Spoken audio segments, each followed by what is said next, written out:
Saint-Étienne Night Club, l'émission des supporters des Verts en partenariat avec Active. Présentée par Kevin.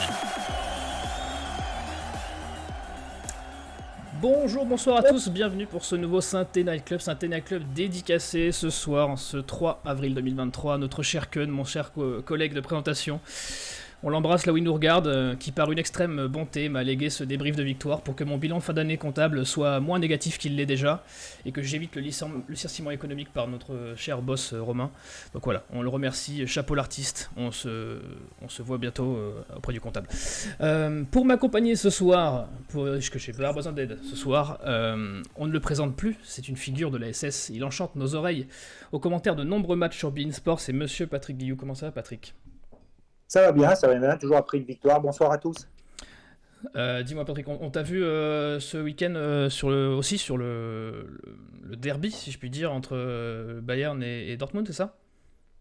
Ouais, ce week-end, j'ai eu la chance de faire 3 matchs. Ça avait commencé par un club de Ligue des Champions Francfort face à Bochum, mais ensuite le classiqueur face Dortmund qui s'est déplacé au Bayern pour terminer par un vrai derby, par un petit derby. C'était Cologne face à Gladbach où on s'est profondément, entre guillemets, emmerdé. Et malgré tout ça, malgré cet emploi du temps surchargé, tu as réussi à suivre la SS ce week-end encore et à nous gratifier de ta présence ce soir. Donc on te remercie. On te remercie, Patrick. Juste pour dire une chose, hein. Effectivement, j'étais à Munich, j'ai pris un avion très tôt le dimanche matin. Alors, ça correspondait aussi au fait que Saint-Étienne jouait quasiment en même temps, hein, à 15h jusqu'à 17h30, et moi j'étais déjà en plateau à 17h30. Sauf que quand je fais une chronique, je regarde quand même les matchs avec un clean edit le dimanche sur beIN. Et oui, donc tu vas pouvoir nous abreuver de ton analyse de ce soir, et on espère que tout le monde sera bien tout oui pour entendre ça. Et il y en a un autre qui nous régale avec ses analyses sur Peuple Vert, sur son compte Twitter Green Prospect. Il a des analyses toujours dans le vrai, il tape toujours juste. 100% de réussite, c'est Sylvain. Comment ça va, Sylvain ? 100% de réussite, waouh, la barre est haute. Ça va bien, merci, ça va bien. Encore plus après la victoire de ce week-end, je pense qu'on peut commencer à respirer quasiment de façon normale, donc c'est agréable. Oh, tu vas le dire, Sylvain, je sens que tu vas le dire. Tu as le mot maintien à la bouche. On a le temps d'en parler. On en reparlera tout à l'heure. Et enfin, le grand, parce que c'est vrai qu'il est grand pour ceux qui ont la chance de le croiser. En tout cas, ils n'ont pas eu la chance, ils étaient derrière lui dans le stade. C'est Karl. Comment ça va, Karl ? Salut Kevin, salut tout le monde, salut le chat. Figure-toi que j'étais pas au stade ce week-end et comme ça continue à gagner. Ouais, mais attends, on verra samedi parce qu'évidemment que je serai à Charletti, mais on espère évidemment une victoire. Mais voilà. Et oui, toi tu y vas pour en découdre le week-end prochain, Karl. J'ai rendez-vous avec un certain Ivan Masson, en effet. Tu as des comptes à régler, de ce que j'ai cru comprendre. Donc voilà, oui, ça... En toute amitié. En toute amitié, bien sûr, on l'embrasse s'il nous regarde. Au programme, vous l'aurez compris, le débrief contre Niort, Sylvain qui nous parlera dans sa chronique des jeunes qui vont avoir une carte à jouer la saison prochaine. Alors restez bien branchés, parce que certains noms ne sont peut-être pas communs à vos oreilles, et on se projettera sur le déplacement sur le terrain du Paris FC. On vous embarque tout de suite. Commencez déjà à nous dire dans le chat ce que vous avez pensé du match de ce week-end, et on y va. Active Saint-Étienne Night Club, le débrief. Match de ce week-end, encore une victoire. Ça fait bizarre de dire ça cette année quand même, enfin depuis quelques temps. Encore une victoire, le 8e match sans défaite pour l'AS Saint-Étienne. Messieurs, je vais commencer par toi Patrick. Qu'est-ce que vous en avez pensé de ce match dans les grandes lignes ? Je pense que c'était un match plutôt très bien maîtrisé, il n'y avait pas grand-chose à dire. L'entame de match était intéressante. Bon, alors certains diront tout de suite que la faiblesse de l'opposition permettait à Saint-Étienne de se mettre en avant, mais ils ont su se rendre le match facile, ils ont construit leur succès, on a construit le succès, certes avec un peu plus de réalisme. Déjà en première mi-temps, la différence aurait pu être faite. Voilà, ils abordent le match comme il le faut, en essayant de mettre la pression tout de suite, en essayant de rester dans le camp adverse, en essayant quelquefois de jouer plus vite que la première partie de saison. Donc ça crée aussi un déséquilibre dans le bloc adverse. Et derrière, quand je disais que c'était maîtrisé, que c'était plutôt bien construit, on en a eu à l'illustration avec l'entame de la seconde période, même s'il y a eu le pénalty raté de Crasso. Mais derrière, tu n'as pas eu le sentiment, face à une équipe de Niort, de vraiment trembler. Alors certes, en première période, il y a quelques flèches envoyées, peut-être, la frappe écrasée, la frappe qui passe juste à côté, la frappe contrée, bon, d'accord. Mais grosso modo, c'est une victoire logique, méritée et qui ne souffre d'aucune contestation. Sylvain, tu es sur la même analyse, un match plat du pied sécurité, comme on pourrait dire? Oui, tout à fait. Bah, je pense qu'on sera tous à peu près sur la même analyse. Il n'y a que le manque de réalisme qui nous empêche à la mi-temps d'être devant de façon assez large. En toute honnêteté, on a au moins 5 ou 6 occasions franches en première mi-temps. C'est assez incroyable de ne pas mener au score à la mi-temps. Voilà, maintenant, je pense qu'on peut, sans faire preuve de manque d'humilité, on peut dire on fait plus partie des équipes du championnat d'en bas. On a montré que face à ces équipes-là, on était capable d'être supérieur et d'assumer ces matchs qui sont quelquefois difficiles à jouer. Voilà. Et je rajouterais, étant présent au stade samedi, je rajouterais un gros plus sur l'ambiance qui a été vraiment sympa, j'ai trouvé. Peut-être la meilleure de la saison que en tout cas moi j'ai faite. Voilà. Les bons résultats ramènent un peu de gaieté dans les travées de Geoffroy Guichard. Karl, que pense le chat de ce match? Bah, un chat plutôt enjoué, parce qu'il y a Pascal qui nous dit un succès amplement mérité, Albert qui nous dit victoire méritée, mais face à un adversaire très faible, Jérémy qui dit une victoire méritée, mais un manque cruel de concrétisation en première mi-temps. Céline qui nous dit match maîtrisé, même si Niort a eu en première mi-temps quelques situations, on aurait dû quand même mener. Il y a Albert qui va un peu dans le sens de Sylvain, qui dit le match que j'ai le plus aimé regarder cette année à Geoffroy Guichard. Pascal qui nous dit 24 tirs, 9 cadrés, l'addition aurait dû être beaucoup plus lourde pour Niort. Voilà. Juste une petite chose par rapport à la faiblesse de l'adversaire. C'est une évidence que Niort est dernier du classement, mais ce sont des matchs très difficiles à aborder si on ne les prend pas par le bon bout. Et pour relativiser un petit peu la faiblesse de l'adversaire, Saint-Etienne, ces dernières semaines, avant la trêve internationale, avait des confrontations relativement compliquées à jouer, que ce soit au Havre ou que ce soit à Bordeaux. Et là, on ne parle pas de faiblesse de l'adversaire. Ils ont aussi, même dans les circonstances qui étaient plutôt favorables, réussi à chaque fois à prendre le point du match nul.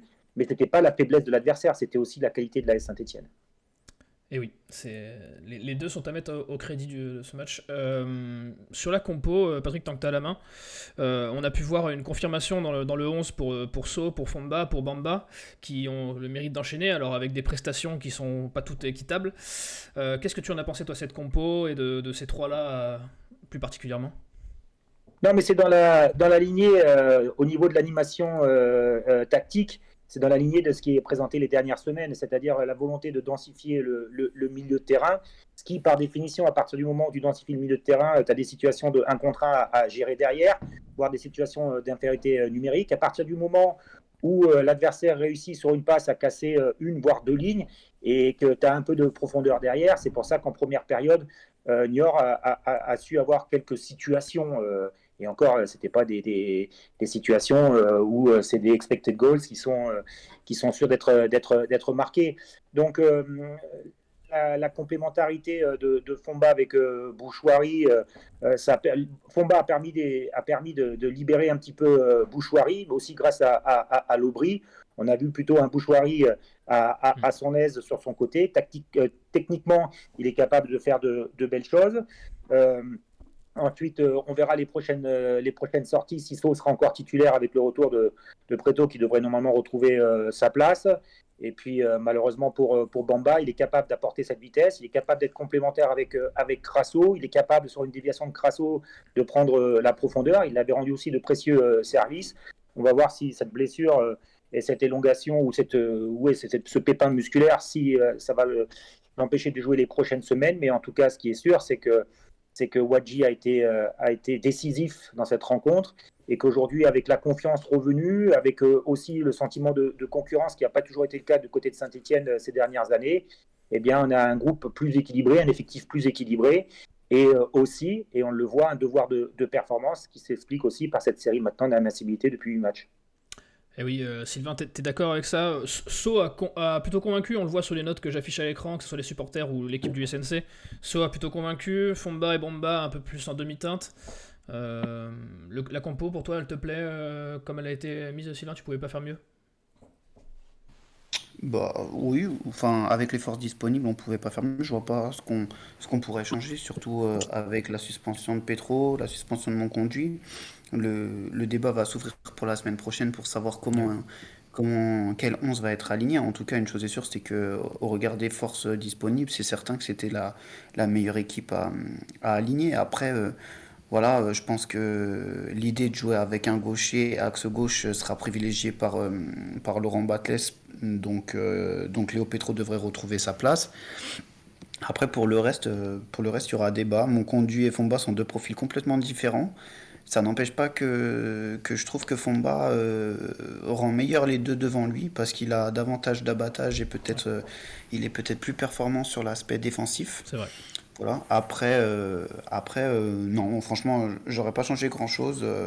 Et ce qui me plaît beaucoup, c'est que même si Jean-Philippe Crasso, le facteur X de cette équipe, était pas en grande forme samedi, on a quand même vu une équipe qui était capable de faire du mal à son adversaire et de le faire plier. Donc c'est très bien, c'est très bien. Ouais, non, en termes de choix, rien à redire. Et à titre individuel, est-ce qu'il y a des joueurs qui t'ont... On va passer un peu sur tout ce qui est top et flop, donc n'hésitez pas dans le chat à nous dire tout ce que vous en avez pensé. À titre individuel, est-ce qu'il y a des joueurs qui t'ont plus particulièrement convaincu ou d'autres qui t'ont un peu déçu dans la prestation, Sylvain? J'ai beaucoup aimé Bouchoirie. Ouais. Je trouve Yeah. je trouve qu'il a peut-être livré son meilleur match sous le maillot vert, à tempérer évidemment au regard de l'opposition qui déjà est le club qui est lanterne rouge du championnat et qui était en plus amputé de 4 joueurs importants de son 11 de départ. Donc il faut quand même remettre les choses dans leur contexte. Après, je trouve que l'entrée de Wadji a quand même été elle a changé le match. Ouais. Voilà, je trouvais qu'on avait un manque de profondeur en première mi-temps. Il a tout de suite apporté ça, ça a permis d'étirer pas mal les lignes et du coup ça a été plus intéressant. Plus intéressant, puis à partir du moment où on avait marqué le premier but, c'est sûr que la physionomie du match change et à ce moment-là, on est sur un autre scénario et Niort doit davantage essayer de proposer quelque chose, donc ça c'est compliqué pour eux. Donc ouais, j'ai beaucoup aimé Wadji, j'ai beaucoup aimé Bouchoirie, j'ai trouvé que évidemment Seydou Sow, mais les trois derrière globalement ont été solides.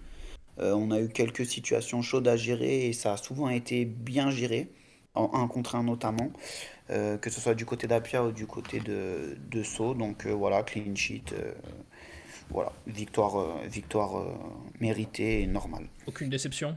À force, tu as le droit de pas en avoir sur ce match. C'était un match maîtrisé, on Moi, accepte. moi je suis quand même déçu, mais c'est assez global ces dernières semaines des prestations de l'Aubry.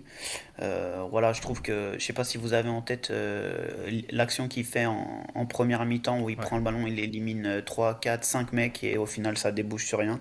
Je trouve que c'est symptomatique de sa saison, c'est-à-dire que on voit des choses qui sont intéressantes, on peut voir à des moments donnés des choses où on se dit ah c'est pas mal et au final il y a toujours le dernier truc qui manque, il manque toujours cette idée de conclure correctement ses actions et je trouve ça dommage parce que s'il avait, c'est facile à dire, mais s'il avait ça, ça bonifierait tellement ses performances.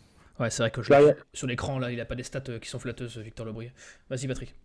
ouais, il y a plusieurs choses. Discuter après une victoire 2-0 sans avoir encaissé de but sur la composition, voilà, par décision, le coach est là pour faire des choix et ces choix se sont révélés payants quand on voit la victoire, quand on voit la manière et on voit aussi l'équipe, même si c'était un adversaire avec des attaquants ou avec le meilleur buteur en face absent. Voilà, c'est le match quasi parfait. Dans le contenu, c'est toujours perfectible. Dans l'utilisation du ballon, c'est toujours perfectible. Dans la volonté de jouer peut-être plus rapidement vers l'avant aussi. Ensuite, ce qui se concerne le retour des éventuels suspendus ou blessés, c'est vrai que d'avoir dans ce système de jeu un gaucher à gauche pour ressortir encore plus rapidement le ballon, plutôt que d'avoir un droitier qui éventuellement de son pied gauche met son ballon sur le pied droit, avoir une touche supplémentaire pour sortir le ballon. Voilà, dans la volonté de ce que veut mettre en place Laurent Batles, il a besoin aussi sur les premières relances d'avoir des joueurs qui jouent en première intention ou avec un minimum de touches de balle. Et c'est peut-être pour ça qu'il va préférer sur le prochain match Preto que Sceaux. Ensuite, concernant l'apport de Fomba, savoir qui sera titulaire ou mon conduit, c'est toujours la même chose par rapport au match le PFC. Est-ce qu'on va avoir le ballon? Est-ce qu'on va avoir la possession du ballon? Est-ce qu'on a besoin d'un joueur qui est capable de ressortir dans une position un peu plus haute avec mon conduit sur l'orientation du jeu et ensuite d'avoir cette facilité-là plutôt qu'un Fomba qui effectivement, par sa densité athlétique, apporte autre chose? Ça, ce sont des choix et dans le travail d'association avec les autres milieux de terrain que Laurent Batles et son staff doivent trouver la réponse. Concernant l'Aubry, effectivement, moi je le connaissais depuis Pau parce que j'avais commenté quelques matchs la saison dernière. C'est un joueur qui a un excellent abattage, un excellent état d'esprit. Effectivement, sur certains choix, il est encore perfectible. C'est ce qui rend quelquefois le public ou une partie du public critique par rapport à ce qu'il est capable de montrer sur le terrain. Moi, j'oublie juste pas une chose concernant Victor Lobry, c'est que quand la période était très, très compliquée, très, très difficile du côté de la Saint-Etienne, notamment en première partie de saison, c'est un des seuls joueurs qui ne s'est jamais caché. Et ça, je pense qu'à un moment donné dans la balance, il faut aussi avoir cette réflexion-là. Que ça soit un joueur typique de Ligue 2, c'est pas lui manquer de respect. Mais par contre, moi, chapeau bas par rapport à la première partie de saison, ou peu importe le poste qu'il a joué, parce qu'il a été trimballé à droite, à gauche, devant, derrière, il a été la roue de secours, et encore une fois, c'est pas irrespectueux de dire ça, mais rien que par rapport à ça, Victor Lobry mérite par rapport à cette saison un peu plus de considération. Tu penses pas que, et on est les premiers à l'avoir dit ici, qu'il surnageait un petit peu en début de saison par rapport au marasme ambiant, tu penses pas que c'est justement parce qu'il nous avait montré des belles choses et des belles promesses dans un contexte difficile qu'on attend qu'il passe l'étape d'au-dessus dans un contexte qui lui est plus favorable? Mais je crois que c'est Sylvain qui l'a dit tout à l'heure. Il était un petit peu moins bien dans l'évolution du jeu, mais derrière, il bouffe tellement de trous, il a tellement un abattage, il est tellement généreux que peut-être que quelquefois il en perd en lucidité. C'est vrai que je crois que je ne sais plus si c'est en première ou deuxième période, il a l'opportunité avec son pied droit de marquer. Et il passe un petit peu à travers de son choix, sauf qu'avec son pied droit, il avait marqué un but ô combien important aussi en première partie de saison. Moi, je l'avais vu du côté de Pau, vraiment relâché, vraiment maître de son sujet, vraiment être capable de faire vraiment des différences et apporter dans le secteur offensif, dans le lien, dans le jeu, beaucoup plus de choses avec beaucoup moins de déchets. Peut-être aussi qu'il se met une pression supplémentaire, maintenant que ça marche un tout petit peu mieux, pour encore plus exceller. Mais sincèrement, il vaut mieux avoir un joueur comme Victor Lobry qu'il faut quelquefois retenir que d'avoir d'autres joueurs qui sont plus talentueux que lui et systématiquement devoir pousser. C'est vrai. C'est certain. Après, moi aussi, je l'ai pas mal suivi la saison dernière à Pau. Alors, je l'ai pas commenté, moi, mais je l'ai pas mal suivi. C'est frustrant parce que l'année dernière à Pau, il avait quand même des stats ultra intéressantes, Ouais. notamment sur l'aspect décisif. Il faisait des passes D, il marquait des buts. Alors, après, il jouait dans un registre plus en numéro 10 en soutien de l'attaquant. C'était peut-être moins dans un système de relayeur, donc l'abattage était différent. L'engagement défensif était peut-être autre. Et ça, c'est des paramètres à prendre en compte. Et je pense que tu as raison aussi sur le fait qu'il ne faut pas négliger l'aspect mental. Pour lui, jouer à l'AS Saint-Etienne, c'est quand même un grand pas en avant par rapport à Pau, sans manquer de respect à Pau, hein, mais voilà, jouer à Geoffroy Guichard, c'est différent. Peut-être qu'il lui faudra un an pour absorber tout ça et que la saison prochaine, il montrera la plénitude de ses possibilités. Mais c'est vrai qu'il est quelquefois frustrant quand tu vois l'action où il dribble tout le monde et qu'il finit Ouais. par perdre le ballon. Je sais pas si c'est manque de lucidité, manque de jus, ou simplement mauvais choix, mais c'est dommage parce que c'est un but qui peut faire lever le stade et puis je pense que ça lui ferait grand bien aussi pour lui passer peut-être des caps sur des blocages mentaux qui peut se faire par rapport à tout ça. Et qu'en pense le chat, Karl, du cas Victor Lobry et des cas individuels dans leur globalité? Euh, Alors, pour revenir à Victor Lobry d'abord, il y a David qui nous dit c'est vrai qu'il ne faut pas oublier le premier trimestre de compétition. Avec l'équipe du début de saison, il surnageait. Maintenant, avec cette équipe, il est au niveau. Totalement d'accord avec Patrick, c'est Jérémy. Il y a Céline qui nous dit Lobry, je ne le comprends pas. Très bon dans l'animation, très mauvais dans ses tirs au but. Il lui faut des chaussures orthopédiques à ce garçon. Il y a David qui nous dit Lobry, il est ni excellent ni mauvais. Voilà. Donc tout le monde est plutôt d'accord avec l'analyse du cas Lobry. Sinon, après, pour revenir à l'équipe dans son ensemble, il y a Kay qui nous dit Petro va devoir cravacher pour déloger So. Pareil pour mon conduit avec Fomba. Il y a Albert qui nous dit la triplette Fomba, Bouchouari, Lobry a fait son match. Il y a Tala 08 qui nous dit Bamba, je suis mitigé sur son match. So, très bon match défensif, mais doit toujours s'appliquer sur certaines passes pourtant faciles. Ça, c'est toujours Albert qui nous le dit. Incompréhensible de voir que So n'était pas titulaire en première partie de saison, tout simplement très bon. Bon, après, c'est facile de refaire le passé, mais voilà, mes top, Bouchouari, Wadji, So. Donc voilà, c'est un peu tous les événements qui reviennent quand même. Juste une petite chose, même si le sport professionnel, par définition, c'est un sport de concurrence, mais là, on reste sur un instantané avec la performance de So face à Niort, ou dans certains duels, il a fait exploser son adversaire, il a apporté sa densité physique. Juste, la question ne se poserait pas si Pretto n'avait pas été suspendu. Donc ces dernières semaines, et Dieu sait qu'en première partie de saison, Pretto a été très très moyen, mais ces dernières semaines, Pretto est très bon, et qu'aujourd'hui, dans la logique d'un staff, normalement, voilà, la différence se fera très certainement ce week-end encore en faveur de Pretto, parce que tout simplement, il n'est pas sorti de l'équipe sur une contre-performance, il est sorti de l'équipe sur une suspension, et les matchs avant, il a été très bon.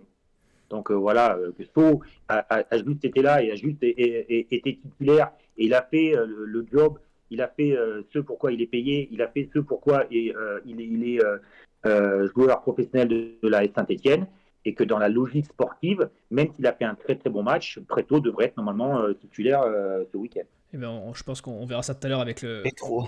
Oui, Petro. C'est Petro, Patrick. C'est pas Pretto, c'est Petro. Petro, oui. Oui, mais bon, il n'a pas d'homonyme proche, donc ça va, on voyait de qui on parlait. Mais on jouera aux apprentis Laurent Batles tout à l'heure pour le week-end prochain. Tu l'as dit dans les cas individuels du chat, Karl, il y en a un qui, lui, contrairement à Lobry, n'est pas stable dans ses performances. C'est tendance tantôt bien, tantôt moins bien. C'était un week-end avec, puisque beaucoup se sont enflammés encore ce week-end sur sa performance et sur son niveau. Est-ce que pour vous voyez très bien de qui je veux parler, le petit Bouchouari qui retrouve l'éclaircie après une période de nuages, est-ce que ça y est, c'est l'adversité qui a fait ça, ou est-ce que il est prêt peut-être avec sa nouvelle sélection en équipe nationale à passer à un autre niveau, Patrick? Oui, alors là c'est toujours la même chose, que c'est un joueur qui est pétri de talent, que c'est un joueur qui a des qualités. Je pense tout à l'heure Sylvain disait qu'il avait fait son meilleur match. Je pense qu'il avait fait aussi un très très bon match lors de la victoire face à Bastia, écrasante en première partie de saison. En début de saison, Bonnemer disait que c'était un joueur qu'il aurait souhaité du côté du Havre. Il a des qualités, c'est indéniable.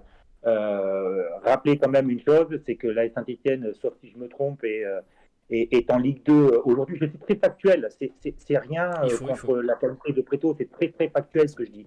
C'est qu'aujourd'hui, il y a quand même encore un fossé entre la Ligue 2, d'être performant dans un club qui est 12e au classement, et par exemple, si je vous posais la question, est-ce que vous voyez Bouchouari demain ou au 1er juillet dans un club du top 5 de Ligue 1 par exemple, la question elle ne sera pas aussi évidente,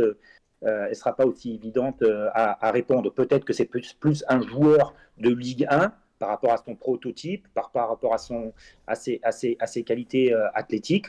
On suivra en tout cas l'évolution avec intérêt, que ce soit un bon joueur, que maintenant il soit appelé en sélection, qu'il est capable, qu'il a montré à Saint-Etienne, qu'il était capable aussi de prendre des responsabilités, de ressortir balle au pied, de franchir des lignes, d'accélérer le jeu. Ça, c'est indéniable. Mais je ne suis pas sûr que ça soit un joueur qui vaille 15 ou 20 millions d'euros et que l'année prochaine, il joue en Première Ligue ou qu'il joue en Bundesliga l'année prochaine. Voilà. Je pense que Sylvain, t'es de cet avis-là aussi un peu? Oui, je suis de cet avis-là. Et puis après, il ne faut pas oublier que c'est un jeune joueur. Il a eu un passage compliqué avec notamment des attitudes quand il était remplacé qui me dérangeaient un peu. Voilà. Je me rappelle sur certains matchs, voilà, ça fait quelques matchs qu'il avait fait des sorties alors qu'il était très moyen, voilà, un peu. rageuse. Ouais, puis il sortait un peu bougon, tu voyais dans son attitude, son langage corporel qu'il était déçu. Je sais plus, il y a un match aussi où il sort et on entend Batles crier sur lui au moment où il se croise il revient sur le banc. Donc c'était quand même des attitudes Oui, qui laissaient apparaître un certain, comment dire, voilà, peut-être je dirais pas une enflammade, mais disons Un, un manque de, un petit melon, un comme manque je l'ai vu passer dans ouais, le un chat, j'ai manque vu un petit melon. d'humilité, voilà, et une nécessité de changer peut-être d'attitude pour retrouver des performances plus conformes à ce qu'il est capable de faire. Maintenant, voilà. Ouais, Patrick, Après, pardon, vas-y. il y a quelquefois il y a des attentes avec les joueurs qu'on apprécie plus ou moins. C'est très juste ce qui a été dit, notamment sur les attitudes. Moi, j'avais remarqué que j'avais pris un shitstorm parce que j'avais dit à un moment donné certaines choses sur sa performance et sur son non-investissement, notamment sur le premier but à Bordeaux, et Ouais. justement la sortie derrière. Je pense que c'est ça dont vous parlez dans le comportement et tout ça. Et derrière, c'est pas parce qu'on est factuel et qu'on dit les choses telles qu'on les voit que forcément on n'aime pas un joueur. Comme c'est un jeune joueur, il a le droit encore de faire certaines erreurs, même dans le comportement. Sauf que dans le milieu professionnel, on n'a pas le droit de faire deux fois les mêmes erreurs, parce que sinon c'est une faute professionnelle. Donc tout simplement, aujourd'hui, il faut se réjouir que ce joueur joue à Saint-Etienne, qu'il soit performant, que pour peu la cellule de recrutement ne s'est pas trompée. Elle s'est trompée beaucoup de fois ces dernières années à Saint-Etienne. C'est sûr et certain que c'est un joueur qui est pétri de talent.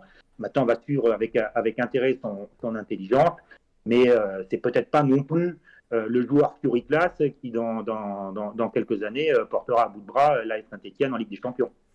Et pour répondre au chat, je vois deux qui se posent la question, KE42, en fait c'est sur les 3-4 derniers matchs je pense où il a fait des prestations très moyennes et au moment de la sortie il a fait preuve d'un peu d'énervement, alors soit contre sa performance ou soit contre le fait d'être remplacé, ça lui appartient, mais en tout cas ça s'est vu à l'écran et ça a été remarqué par beaucoup d'observateurs. Après, c'est toujours une chose, voilà, peut-être que les mentalités aussi ont changé, qu'il soit frustré de ses propres performances, Ça qu'il peut soit arriver. frustré éventuellement d'être changé, c'en est une autre. Par contre, dans l'attitude, voilà, c'est complètement irrespectueux par rapport au partenaire qui va le remplacer. On est d'accord.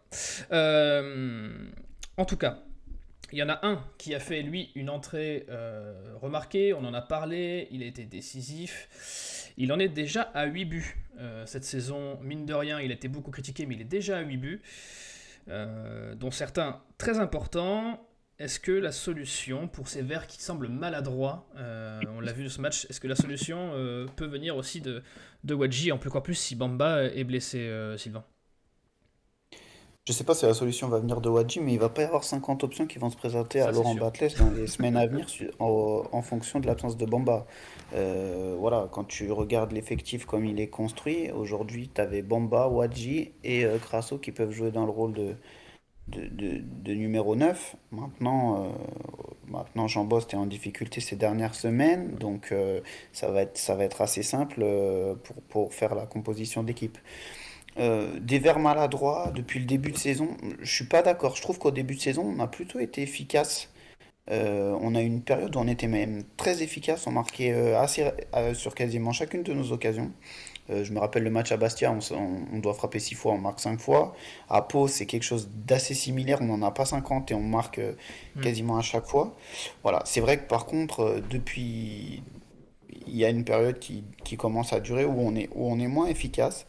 Moi, ce qui me plaît, c'est qu'on se crée des occasions maintenant. Et on s'en crée beaucoup plus qu'avant. Quand Ouais, tu vois le match de ce week-end, c'est on se crée clair. énormément d'occasions. Maintenant, voilà, il faut trouver le juste milieu. Ce week-end, c'est un match qu'on doit remporter plus largement. Pour autant, c'est un match qu'on remporte.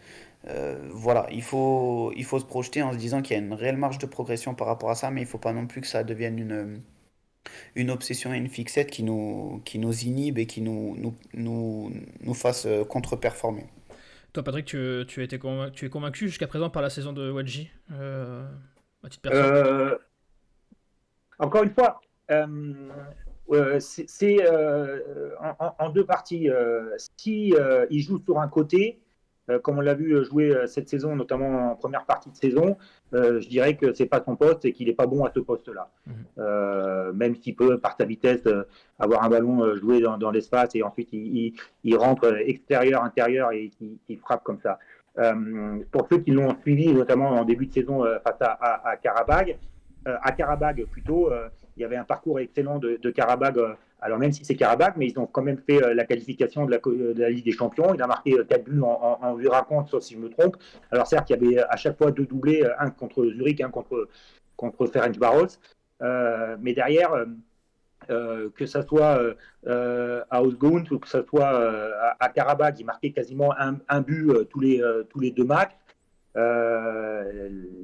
À Saint-Etienne, c'est un but tous les 3 matchs en n'ayant pas forcément le temps de jeu où il est titulaire tout le temps. Il marque, c'est incontestable que c'est quelqu'un qui est capable de marquer. On souhaiterait peut-être que dans certaines situations, il soit plus clinique, plus chirurgical, plus efficace, c'est une certitude. Quelquefois, on souhaiterait même qu'il soit plus efficient. C'est une grande différence lorsque tu as vraiment une demi-occasion et que tu arrives à la mettre au fond. Aujourd'hui, il a été très très bon. C'est peut-être excellent pour sa confiance. Je ne l'avais pas épargné non plus sur un match où il avait loupé une énorme occasion où j'avais dit qu'il était de grand temps. C'était contre Amiens qui sortait les pieds du sac isotherme. Force est de constater que ces derniers temps, il l'a fait, pardon, et que aujourd'hui, ce qui a été très très intéressant face à Niort, c'est que dans les 2 zones de récupération qu'il y a eu, une en position au milieu de terrain de Nkunku et une en position basse avec Caporo, systématiquement, il a proposé des appels ou directs ou dans la profondeur, dans le dos de la défense, pour le penalty notamment. Là, il est très très important. Pourquoi j'en parle ? Parce qu'à chaque fois, il part de l'axe, il ne parle pas d'un côté. Et donc, ça revient à ce qu'on disait tout à l'heure. C'est un joueur qui est plutôt plus performant pour moi lorsqu'il joue dans l'axe que quand il joue sur un côté. Ok. Karl, qu'en a pensé le chat de ce petit débat sur les prestations de Bouchouari et de Wadji ? Alors, je vais commencer par la fin. Wadji, Pascal qui nous dit Wadji aussi peut-être très maladroit, moins depuis quelques semaines, c'est vrai. Wadji a totalement changé la tête de cette attaque, mais il donne tout. Beau match d'ensemble. Smetme qui nous dit Wadji tellement critiqué aujourd'hui, il a fait taire ses détracteurs. Albert qui tempère, qui nous dit Wadji doit confirmer, car trop inconstant cette saison. À parcourir tout droit, on aimerait le voir faire le savoir-faire autre chose, pardon. Kai qui nous dit ce week-end, Wadji a contrebalancé les manques des latéraux qui nous ont tant fait de bien jusque-là. Il dit Nkunku était moins en vue, la solution est venue au centre. David qui nous dit Wadji c'est quand même une énigme pour moi, tantôt brillant, tantôt fantomatique. Il est nouveau cette saison, il doit se fondre dans un collectif qui a été mal brassé ces derniers mois, qui a été pas mal brassé ces derniers mois. Il tire tout de même, de par ses stats, son épingle du jeu. Et j'en profite, merci Karl, j'en profite pour vous dire à vous le chat que à partir de la semaine prochaine, une petite nouveauté arrive sur l'émission. Vous voyez le lien apparaître de temps en temps dans le chat, rejoignez-nous sur Discord. À partir de la semaine prochaine, on fera intervenir un auditeur à un moment de l'émission pour qu'il nous donne son ressenti sur une question. Donc n'hésitez pas à rejoindre ce Discord, vous aurez donc un lien qui vous y dirigera directement. Et à partir de la semaine prochaine, vous pourrez être sélectionné pour donner votre avis sur le match ou sur la question en cours. Vas-y, Patrick. Juste une toute petite chose, parce qu'à un moment donné, il faut apporter aussi une notion tactique. Avec Prato, quand il a une relation technique, c'est avec Charbonnier, ou dans les petits périmètres, il y a des échanges. Et puis, à l'image du superbe but qu'on avait vu avant que Charbonnier se blesse, avec Wadji, c'est complètement différent. Vous avez un point d'ancrage avec Charbonnier ou avec Prato, quand l'un ou l'autre jouez l'un derrière l'autre. Avec Wadji, il faut jouer absolument dans ses qualités à lui. Ses qualités à lui, quand même, c'est la vitesse. Et plutôt que d'avoir un point d'ancrage devant, avec la capacité de fixer le ballon et ensuite d'orienter le jeu sur un côté, Wadji, c'est une cible en mouvement. C'est-à-dire que pour jouer dans ses qualités et pour profiter de sa vitesse, il faut qu'il y ait une relation différente qu'avec Crasso-Charbonnier. Et on l'a vu avec Crasso. Crasso a trouvé en mouvement sur une touche. Wadji est là, il joue dans ces qualités-là. Et il est capable ensuite d'être à droite devant le but. et la qualité qu'a Gracio, même s'il avait fait un match moyen, c'est que dans son style de jeu, il est capable de s'adapter avec un joueur, avec une relation technique avec Charbonnier, comme il est capable de jouer dans les qualités d'un joueur comme Wadji. Il est polyvalent ce Jean-Philippe. Tu as la main, Patrick, donc je vais te poser la question et je la pose à vous aussi dans le chat, on reviendra vers vous juste après. La question qui fâche, Sylvain nous l'a dit à demi-mot tout à l'heure dans la présentation, dans l'intro. Dans cette course au maintien, on a su gérer nos adversaires directs. Est-ce que ça y est, on souffle? Est-ce que ça y est, on arrête de garder les deux yeux dans le rétro et on en remet un sur la route? Mais il suffit d'écouter les déclarations post-match des joueurs. Je pense qu'avec le staff, ils se sont fixés un objectif clair, c'est de terminer dans la première partie de classement pour sauver les apparences, pour sauver l'essentiel. Même si on termine dans les 8 premiers, même si on termine 6e, tout le monde se gargarisera en disant qu'on a fait une super saison. Non, la saison est ratée, il faut le dire, il faut dire à un moment donné les choses telles qu'elles sont. On a tiré maintenant l'essentiel, à savoir le maintien. J'ose espérer, quand on voit la situation de Niort, de Dijon, même s'ils ont recruté le remontant de Savoyard, que Saint-Étienne ne soit plus obligé de regarder dans les rétroviseurs et qu'à un moment donné, si on veut préparer sereinement la saison prochaine, le temps qui a été perdu depuis un an, eh bien, ce temps qui a été perdu, les 2 derniers mois qui restent ou les 3 derniers mois de compétition qui restent doit être du temps gagné pour la saison prochaine où il n'y aura qu'un seul objectif, c'est la remontée. Sylvain, t'es d'accord? Totalement d'accord. T'es totalement d'accord. On regarde pas dans le rétro. Enfin, on continue de regarder dans le rétro, au cas où. Non, après, à un moment donné, faut arrêter aussi de toujours avoir peur et dire ah, c'est pas fait mathématiquement, nanana. À un moment donné, voilà, il faut avoir de l'ambition. Et d'ailleurs, Batles a changé de son fusil d'épaule par rapport à ça. Dans son discours, on voit maintenant qu'il parle plus de maintien, mais qu'il parle simplement d'engranger des points et de gagner des places au classement, tout simplement. Voilà, maintenant, le maintien, c'est pas acté mathématiquement, mais ça va se faire. Il faut utiliser les termes, ça va se faire. Là où je rejoins ce que dit Patrick, c'est que maintenant il faut travailler et gagner du temps pour l'année prochaine. Et gagner du temps par rapport à l'année prochaine, c'est travailler notamment sur comment est-ce qu'on va pouvoir construire un effectif qui sera prêt à partir de la première journée. Chose qu'on n'a pas eu jusqu'à la 18 ou 19e journée cette année. C'est-à-dire qu'on a fait une demi-saison sans avoir un effectif prêt, avec un effectif bancal qui était totalement déséquilibré, sans joueurs de couloir. La saison prochaine, on va avoir des retours en plus qu'il va falloir gérer qui vont être difficiles. Je pense à Yvan Neyou, je pense à Yvan Masson, je pense à Camara. Ça dépendra de si le Brest se maintient ou pas. Il va falloir gérer le cas Bakayoko, le cas Rivera. Il y a plein de sujets qui vont être sur le tapis. Vas-y, Patrick. C'est génial ce que dit Sylvain, et pourtant il bosse pas la direction sportive de l'AS Saint-Étienne. Alors on va nous dire qu'ils sont en train de réfléchir. Ils ont tellement réfléchi ces dernières années qu'on a vu où ça nous a mené. Mais après il y a une autre chose aussi, Sylvain, si tu me le permets, c'est que non seulement tu vas avoir des joueurs prêtés qui vont revenir, non seulement on a vu aussi que des très gros efforts financiers ont été faits pour assurer l'essentiel, c'est-à-dire le maintien en Ligue 2 cette saison. Mais tu auras, parce que tu as des doublons, même s'il y a des joueurs prêtés qui vont repartir, tu auras des cas aussi dans ton effectif qu'il va falloir gérer très rapidement.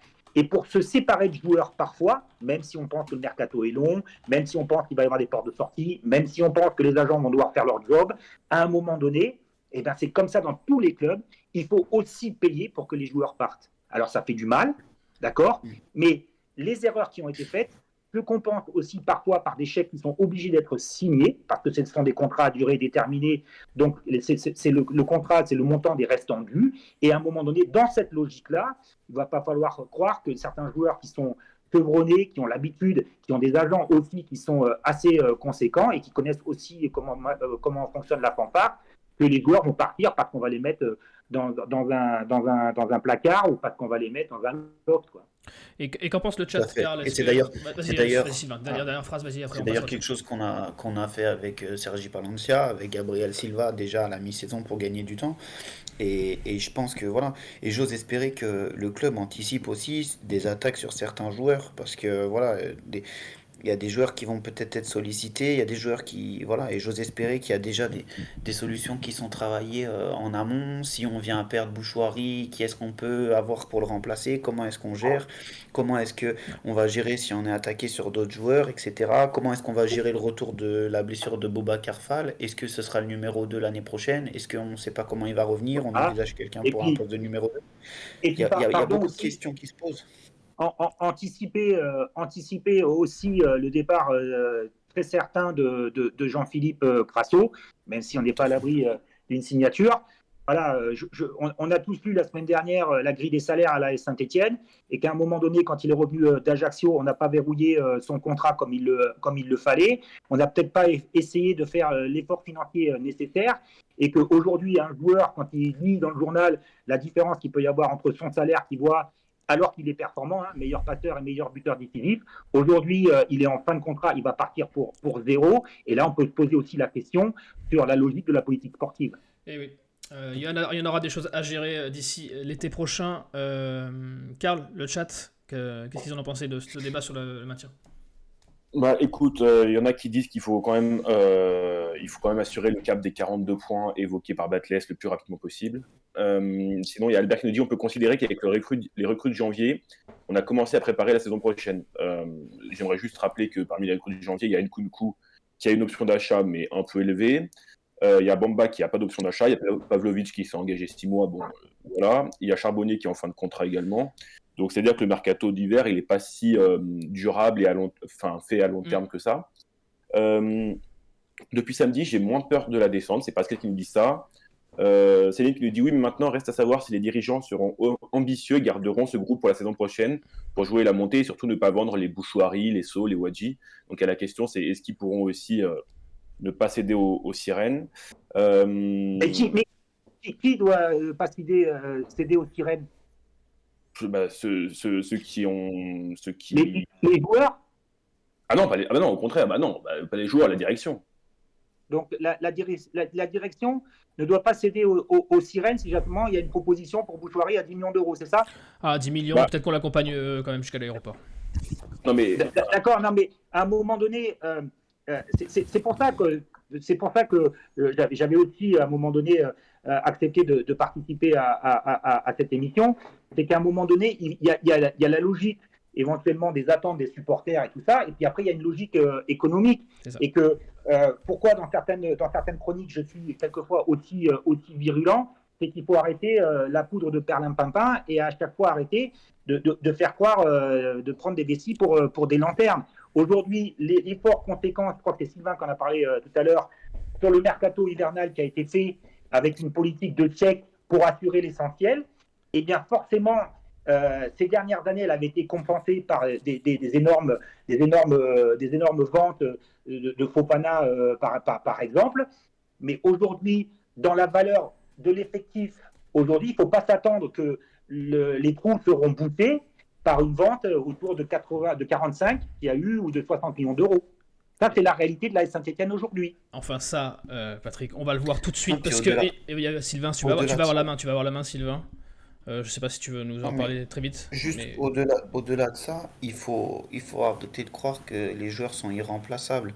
Il faut penser au club dans sa globalité. Il faut arrêter de croire que si on perd Sceaux, on ne trouvera pas un joueur qui peut le remplacer. Si on perd Bouchoirie, on trouvera pas. À un moment donné, s'il y a des clubs qui viennent et qui payent pour les avoir, il faut vendre. Mais le travail, il doit être fait en amont, dès maintenant. C'est des choses qu'on doit prévoir et anticiper. C'est-à-dire que si ça arrive, très bien, ça arrive, on a lui dans notre liste qui est potentiellement du même profil, qui correspond à ce que veut l'entraîneur et ce que veut l'idée de jeu de l'équipe.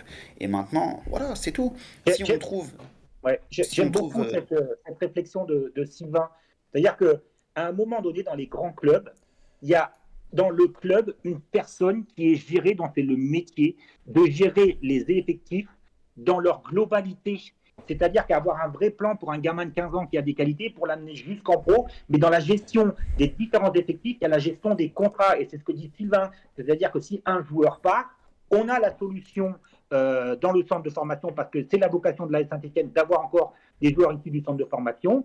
Et si on ne les a pas, d'avoir tout de suite, quand un joueur va partir, 3 joueurs, parce que c'est le rôle de la cellule de recrutement, d'avoir tout de suite une solution qui donne satisfaction à l'entraîneur en place, mais qui donne aussi satisfaction dans une politique sportive générale sur 3 voire 4 ans, pour ensuite pouvoir mettre les choses les unes après les autres. Et quand tu as un bon joueur du centre de formation, qu'il ait du temps de jeu à Saint-Etienne, et ensuite qu'il soit revendu 2 ou 3 ans plus tard, mais qui, dans ce club, gère les effectifs dans la transversalité, du côté horizontal, pour savoir que les portes d'entrée, les unes s'ouvrent par rapport à un jeune, pour un gamin qui rentre au centre de formation très tôt, pour éventuellement se mis en pro. Eh ben, tu me fais une passe décisive, Patrick, c'est parfait. Tu fais surtout une passe décisive à Sylvain qui va nous régaler tout de suite de sa chronique, justement, sur les jeunes qui auront une carte à jouer l'année prochaine. Je te mets ton petit jingle, Sylvain. La palette à Sylvain.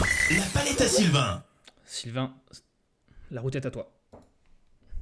Alors, je vais commencer cette chronique en prenant tout de suite des pincettes parce que quand on parle des jeunes, il y a souvent des enflammades assez rapides. Ah, lui, il est intéressant, l'année prochaine, il va être titulaire, il va faire 30 matchs sur 38 en professionnel. Les joueurs que je vais parler, ça va tous être des joueurs de complément l'année prochaine. D'accord? Je pense que dans les joueurs qui peuvent postuler dans cette équipe, ça sera que des joueurs de complément, des joueurs de rotation. Bref, des joueurs qui prendront la place de Pintor et Giraudon sur le banc, qui n'apportent pas plus que ces possibles joueurs qui arriveront. On va parler de différents joueurs, donc je pense qu'au regard du contexte économique de l'AS Saint-Etienne, on sait tous, le club ne va pas toucher les 16,5 millions du CVC, il aura plus sa prime de relégation de 7 millions comme l'année dernière, et à ce compte-là, les finances vont forcément être impactées. Et il va falloir jongler avec ça. Au sein du club, l'ADN de l'AS Saint-Etienne, c'est d'être un club formateur et de s'appuyer sur son centre de formation, comme ça a été le cas pour Fofana, pour Saliba, pour Gourna plus récemment. Voilà, il n'y a peut-être pas des joueurs de cette envergure qui arrivent dans les années à venir, mais je pense que des joueurs qui peuvent gratter du temps de jeu, grappiller du temps de jeu en Ligue 2, dans des rôles de super sub, de joker, c'est envisageable. Voilà, il existe plusieurs joueurs dans ce rôle-là, à mon sens. Donc, il y a pas mal de joueurs qui sont en train de signer pro. Là, je sais pas si vous avez remarqué depuis quelques mois, il y a pas mal de joueurs qui sont en train de signer pro. Alors, signer pro, c'est une chose, ça vous garantit pas d'être un joueur professionnel. C'est simplement le club qui verrouille des joueurs dans lequel on pense à un certain potentiel. Mais ça ne veut pas forcément dire que vous serez soit dans le groupe d'entraînement professionnel ou alors que vous jouerez avec le groupe professionnel. Je pense que la saison prochaine, Laurent Batles va s'appuyer sur certains garçons. Donc je pense par exemple à Antoine Gauthier qu'on a un petit peu vu au début de saison avant que les blessures viennent totalement tronquer sa saison et finalement le faire disparaître. Donc il s'entraîne régulièrement avec le groupe professionnel, mais c'est vrai que c'est un joueur qu'on a très peu vu en Ligue 2, mais c'est un joueur qui présente des aptitudes qui sont conformes à ce que veut faire Laurent Batles dans l'animation de son équipe. Donc voilà, il y a Antoine Gauthier qui peut être un joueur à suivre la saison prochaine et qui pourrait grappiller du temps de jeu. Il y a un autre joueur dont la situation était assez particulière et qui s'est résolu il y a très peu de temps là, puisqu'il a enfin pu jouer en réserve, c'est Karim Cissé. Donc c'est un joueur qui a une situation assez particulière, qui n'a pas pu jouer pendant 2 saisons et qui peut désormais jouer, donc qui va pouvoir enfin profiter. C'est un garçon qui est, à mon sens, assez talentueux, plutôt un joueur offensif qui peut jouer en 10 ou sur les côtés. Voilà, c'est un joueur très technique avec des premiers appuis très intéressants, donc ça peut être un profil qui plaît à Laurent Batles, même s'il est doté d'un très gros caractère. Ensuite, on peut aussi parler d'un joueur qu'on a un peu vu au début de saison et qui a doucement disparu, Aymen Aiki. Donc ça, c'est un joueur qui a quand même pas mal profité au début de saison d'une bonne dynamique, qui a joué, qui a marqué même pour son premier match en Ligue 2 à Dijon.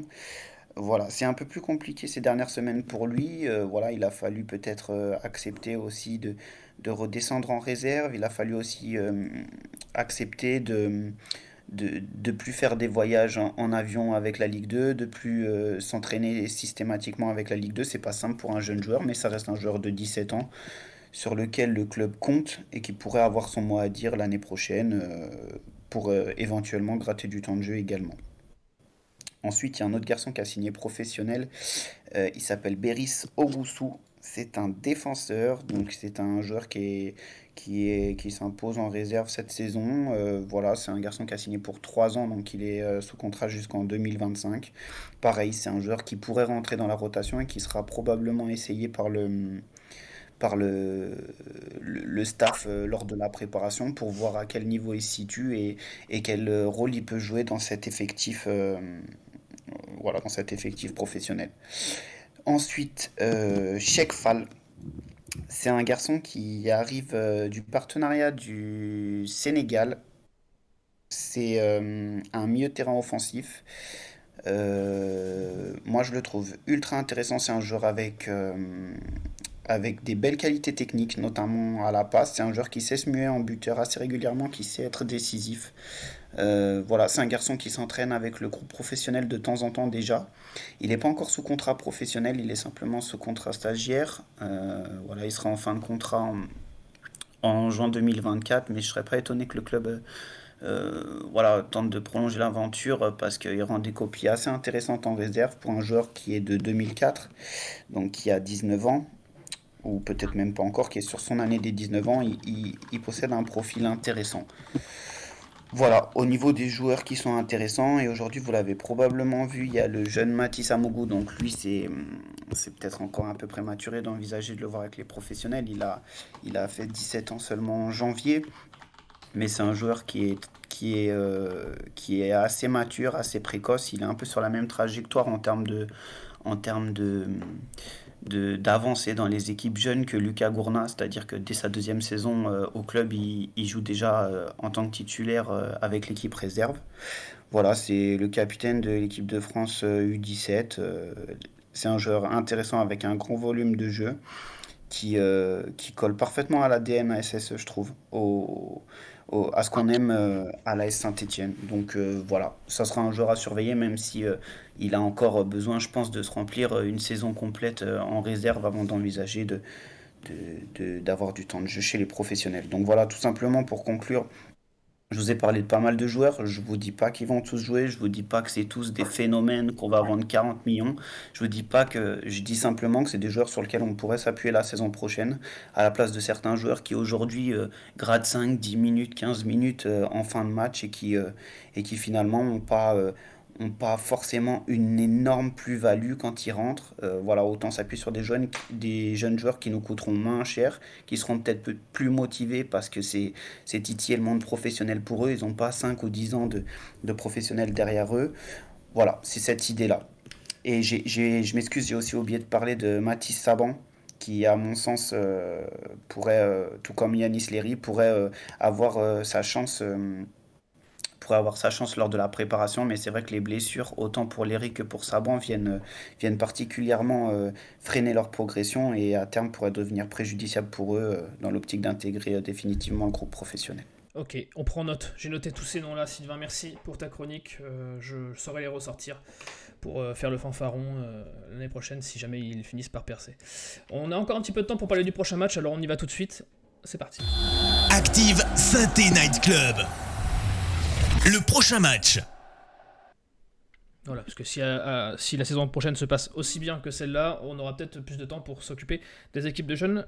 Donc merci encore Sylvain. On y va. Pour le Paris FC, on y va pourquoi ? Je sais que Karl y va pour faire la bagarre, mais Patrick, toi, est-ce qu'on y va pour contre un concurrent direct, aller asseoir un 9e match sans défaite ? On y va pour voilà, ça y est, basculer du bon côté définitivement, quoi. On y va pour continuer la série, on y va pour laver l'affront du match aller où on n'avait pas beaucoup existé, on s'était fait attraper en contre. On y va pour montrer une belle image de la Saint-Étienne dans la capitale parisienne, même si c'est plus face au Paris Saint-Germain comme la saison dernière, mais face au PFC. On y va face à une équipe qui a l'habitude de jouer les joutes de Ligue 2, qui a l'ambition aussi ces prochaines années avec l'investisseur, avec le président d'être le deuxième club parisien de la capitale en Ligue 1.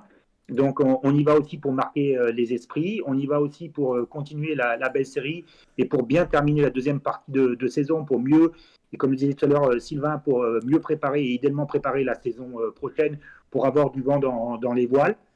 On rappellera au passage qu'il y a 4 équipes de Ligue 1 qui descendront, donc la concurrence va être très rude la saison prochaine. on y va pour avoir des automatismes, pour créer quelque chose. On y va éventuellement aussi, comme le dit Sylvain, c'est très très intéressant ce que dit Sylvain, même si le football chez les jeunes et le football de la réserve n'est pas encore le football adulte, mais on y va pour éventuellement, quand on parlait tout à l'heure avec Sylvain de préparer la saison prochaine, eh bien, essayer de rapidement grappiller des points pour assurer et asseoir définitivement son maintien, pour éventuellement aussi pour préparer ces jeunes gamins à quelques minutes de temps de jeu, pour qu'ils respirent un petit peu l'ambiance de Geoffroy Guichard, pour qu'ils ne soient pas happés dès qu'il y aura le premier vent la saison prochaine et qu'ils devront faire face et qu'ils devront jouer. Il y a plein de points positifs à mettre en avant. Et surtout pour continuer à marquer les esprits, c'est tout. On veut prendre du plaisir, on veut voir du jeu, on veut voir du contenu, et plus s'emmerder avec des matchs pitoyables comme on a eu en première partie de saison et comme on a eu depuis trop longtemps. Voilà, je préfère être positif, communiquer sur ce que j'ai vu face à Niort, que systématiquement être frustré le dimanche matin et d'avoir le mouron parce que j'ai vu une équipe qui ne correspond pas aux valeurs de la Saint-Etienne. Tu changerais quelque chose dans la compo? J'ai cru comprendre que tu mettrais Petro à la place de Sceaux. Est-ce qu'il y a quelque chose d'autre que tu changerais? Non, il faut voir par rapport à la titularisation. De parler de lundi de la composition de samedi, c'est toujours un tout petit peu tôt parce qu'il peut se passer quelque chose dans une opposition, il peut se passer aussi des blessures à l'entraînement qu'on ne va pas nous souhaiter. Et encore une fois, le travail vidéo, le travail du staff technique, c'est de préparer idéalement Laurent Batès à prendre les bonnes décisions. C'est la recherche du travail d'association dans les couloirs, du travail de complémentarité au milieu de terrain. Comment je mets mes joueurs phares en évidence, Crasso par exemple. Comment je le rends meilleur par rapport aux partenaires qui l'entourent. Comment je sécurise Boutouari. Qui je mets à côté de Briançon. Voilà, la Saint-Etienne sur la phase retour a une épine dorsale, Larsonneur, Briançon, Boutouari, Crasso. On peut rajouter un autre joueur si vous le souhaitez. Et autour de ça, vous avez des joueurs qui ont apporté à Pia et Nkunku quelque chose dans les couloirs qu'on n'avait pas dans cette première partie de saison. Et c'est de trouver, par rapport aux forces du PFC, mais aussi par rapport aux faiblesses, l'effectif ou le 11 qui sera capable de les battre. C'est pas non plus un exploit, comme tu appelles la Saint-Etienne, de l'emporter à l'extérieur au PFC, quoi. Non, c'est clair. Et sauf si je me trompe, la dernière fois qu'on s'est déplacé au PFC, c'était un but de Crasso, c'était en Coupe de France. Alors ça, Sylvain. Abi. C'était Abi. C'était Abi, Patrick, ouais. C'était Debuchy, Abi et Casri. Ouais. J'étais au match. J'y étais à ce match. C'est une ambiance très, très particulière, mais quand on voit la difficulté, pour revenir aussi à ce que disait Sylvain, regardez, Abi avait été buteur en finale de Gambardella, et regardez maintenant où il joue. Vous voyez la difficulté qu'il y a quand tu es bon chez les jeunes, tu es bon en Gambardella, tu es bon éventuellement en réserve, et le fossé qu'il y a encore pour être bon encore en professionnel. C'est un très bon exemple, merci Patrick. Sylvain, toi, très brièvement, qu'est-ce que on attend de ce match et qu'est-ce que tu changerais potentiellement? Comme l'a justement dit Patrick, aujourd'hui on est quand même en légitime à attendre d'aller conquérant à Paris et d'y espérer une victoire. Je crois qu'aujourd'hui, jusqu'à preuve du contraire, on joue le Paris FC, on joue pas le Paris Saint-Germain. Voilà, c'est une équipe qui est à notre portée, c'est une équipe contre laquelle on peut également perdre, hein. C'est parce que je dis pas qu'on gagnera forcément, mais c'est une équipe qui est à notre portée. Bien sûr qu'il faut espérer la phase de 9. Et tout simplement, il faut y aller avec ambition et avec la volonté de produire du football comme on le fait, de rester dans nos idées de jeu et de continuer dans cette idée-là pour justement commencer à préparer la saison prochaine et surtout pour essayer. J'ai bien aimé l'idée d'avoir le vent dans les voiles. C'est exactement ça. C'est-à-dire qu'on commence la saison prochaine, on a déjà une quantité de confiance qui fait que si on perd le premier match, on va pas se liquéfier, quoi. Tout simplement, on va pas comme c'était le cas la saison dernière, on va perdre à Dijon, tu enchaînes 2 nuls, ça y est, tu vois bien que tout le monde a les pieds qui tremblent, tout le monde assis à ça. Là voilà, c'est déjà travaillé sur ça. Et le match de Paris FC est le premier d'une série de 9. Génial, merci. Très très bon. La première chose aussi, c'est tu restes sur 2 belles performances à l'extérieur, au Havre et à Bordeaux, et d'avoir cette confiance nécessaire, même si tu as ouverture du score, comme ça a été le cas, de pouvoir revenir dans la rencontre et faire tourner le match et d'avoir une nouvelle victoire à l'extérieur qui serait ô combien importante, parce que dans ce cas-là aussi, tu abordes tes matchs à domicile avec beaucoup plus de sérénité. Et ouais. Et le chat, Karl, quels sont leurs pronostics, quelles sont leurs envies pour ce match? Ouais, il y a plutôt des victoires 2-1, 2-0. David qui nous joue un match nul de partout, donc assez spectaculaire. Victoire 1-0, match nul. Bah, en tout cas, il y a pas de commentaires pessimistes, donc c'est plutôt déjà ça change un peu. La confiance Et, est retrouvée. Ouais, plutôt, ouais. Eh ben nickel. Merci à vous les gars, on arrive au bout du timer. On va devoir rendre l'antenne. Je vous remercie. Merci Patrick, merci Sylvain d'avoir partagé l'antenne avec moi ce soir. Merci Karl de nous avoir assisté au chat. Merci à vous d'avoir été nombreux en ce lundi soir. On vous embrasse. On vous dit à la semaine prochaine, ce sera sûrement avec mon ami Keun. En attendant, prenez soin de vous et n'oubliez pas, allez les verts. Ciao. Allez.